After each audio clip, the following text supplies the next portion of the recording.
एक व्हिडिओ सध्या व्हायरल होतोय। महाराष्ट्रातील बुलढाणा जिल्ह्यातील मलकापूर येथे एका उत्सवी भाषणादरम्यान नवनिर्वाचित काँग्रेस शहराध्यक्ष अतिक जवारीवाला यांनी हवेत नोटा फेकल्याचा व्हिडिओ सध्या व्हायरल झालाय। हा व्हिडिओ आता समोर आलाय। हा व्हिडिओ केवळ टीकेचा विषय बनला नाहीये, तर त्यांच्या अनेक समर्थकांनी तो त्यांच्या व्हॉट्सअप स्टेटसवर अभिमानाने पोस्ट केलाय। मात्र या दृश्यामुळे विजय साजरा करण्याच्या पद्धती आणि सार्वजनिक पद धारण करण्याच्या जबाबदाऱ्यांसह महत्त्वाचा प्रश्न उपस्थित झालाय।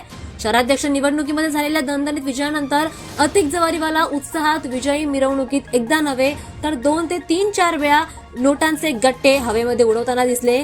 हवेत नोटा फेकण्याची ही घटना कॅमेऱ्यामध्ये कैद झाली आहे। व्हिडिओमध्ये त्यांचे समर्थक चलनी नोटा फेकताना दिसतायत। निवडणुकीदरम्यान याच उमेदवारांचा 5 ते 7 कोटी रुपये खर्च करतानाचा एक व्हिडिओ व्हायरल झाला होता। आता चलनी नोटांचा हा व्हिडिओ सोशल मीडियावर मोठा चर्चेचा विषय बनलाय।